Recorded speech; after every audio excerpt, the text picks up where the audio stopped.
السلام علیکم ناظرین، میں آپ کی میزبان تاج النساء تاجی حضرت بابا تاج الدین اولیاء چلہ شریف بھلائی چھتیس گڑھ۔ ویڈیو شروع کرنے سے پہلے حضرت بابا تاج الدین اولیاء رحمۃ اللہ علیہ کے چاہنے والوں سے گزارش ہے کہ ہمارا چینل تاج دربار تاج النساء تاجی کو لائک کریں، شیئر کریں، سبسکرائب کریں تاکہ آنے والی سبھی اسلامک ہسٹری ویڈیو سب سے پہلے آپ تک پہنچ سکے۔ حضور مریم اماں تاجی صاحبہ کا اصلی نام ایوج بھی تھا۔ حضرت بابا تاج الدین اولیاء رحمۃ اللہ علیہ نے اپنی امی جان کی نسبت سے مریم بھی ان کا نام رکھا تھا۔ آپ اسی نام سے مشہور ہوئی۔ جن لوگوں نے بابا حضور سے دین پائی ہے ان میں سے اماں حضور کا مرتبہ سب سے اونچا ہے۔ بابا حضور آپ کو نہ صرف اماں کہہ کر پکارتے بلکہ آپ کی سلطنت کے پردھان منتری کا درجہ دے رکھا ہے۔ اکثر بابا حضور لوگوں سے کہتے کہ جو ہم تک آنا چاہتا ہے وہ پہلے اماں حضور کی خدمت میں حاضر ہو۔ آپ رحمت اللہ علیہ خاندان سے صدیقی شیخ ہیں۔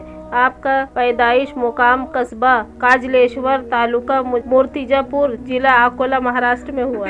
آپ کے ابو جان ملازمت کے سلسلے میں یہاں آئے تھے۔ ان کا نام حضرت عزیز الدین عرف الہی بخش تھا۔ آپ بہت نیک اور بڑی خوبیوں کے مالک تھے، بہت رحم دل اور خدا کی محبت میں ڈوبے رہتے تھے۔ راتوں کو جاگنا، عبادت کرنا اور خدا کے حضور آنسو بہانا آپ کا معمول تھا۔ اماں حضور کی زندگی ان کے والدین کا عکس تھا۔ آپ نماز، روزے و اسلامی علم پر سختی سے عمل کرتی رہی۔ یہ آپ کی کوششوں کا نتیجہ تھا کہ آپ کا دل حق کی طرف مائل ہوا۔ اماں حضور جب کامٹھی میں اپنے بھائی بزرگوار کے گھر تشریف رکھتی تھی اس سمے ایک بزرگ شاہ عبدالحمید آپ کے بھائی کے ساتھ وہاں تشریف لائے اور آپ کی امی جان حضرت عائشہ بی صاحبہ کی پیشانی مبارک کی طرف دیکھ کر فرمایا، تمہاری قسمت میں دو لال ہے۔ پھر اماں حضور کی طرف اشارہ کر کے فرمایا کہ یہ ایک ہے۔ آپ نے ہدایت فرمائی کہ حضور پر نور حضرت سید محمد بابا تاج الدین اولیاء رحمۃ اللہ علیہ کی خصوص خدمت میں حاضر ہو کر فیض حاصل کرو، وہیں سے تمہارا تعلق ہے اور یہ نعمت قربا عطا ہوگی۔ چنانچہ خضر صفت درویش کا اشارہ پاتے ہی اماں حضور نے اپنے بھائی کے ساتھ ناگپور جانے کا ارادہ کیا، ملت و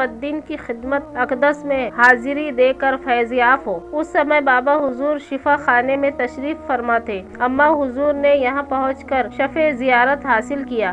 اماں کو دیکھتے ہی بابا حضور نے فرمایا، میں ایک مدت سے تمہارا انتظار کر رہا تھا۔ پھر اماں حضور کی چوڑیاں ایک پتھر سے پھوڑ دی اور فرمایا، ہم لوگ یہ نہیں پہنتے جی۔ پھر فرمایا، آتے جاتے رہتے اچھے رہتے۔ بابا حضور کے یہ چند لفظ میں کئی بات چھپی ہوئی تھی، کئی راز چھپے ہوئے تھے جو سمجھداروں کے لیے کافی ہوتے۔ اماں حضور یوں بار بار حضور کی خدمت میں حاضر ہوتی۔ یہ سلسلہ ایک برس تک جاری رہا۔ ستمبر 1908 میں جب بابا حضور دارالاولیاء سے شکردرہ محل تشریف لائے اور وہاں سے واقعی شریف تشریف لے گئے تو اماں حضور پاٹن ساونی میں مقیم رہی۔ یہیں سے اماں حضور بابا جان کی خدمت میں حاضر ہوتی رہی اور یوں کچھ ہی دنوں کی آنے جانے کے دوران اسی دوران بابا حضور نے اماں حضور کو عبادت کے لیے ایک خوفناک جنگل میں واقعی شریف کے نزدیک بیٹھا دیا جو جنگلی جانوروں کا آنے جانے کا راستہ تھا۔ بابا حضور نے اماں حضور کو ایک خاص جگہ قائم کرنے کا حکم دیا اور فرمایا، خبردار بنا اجازت کے یہاں سے نہ اٹھنا۔ اماں حضور نے بھی اس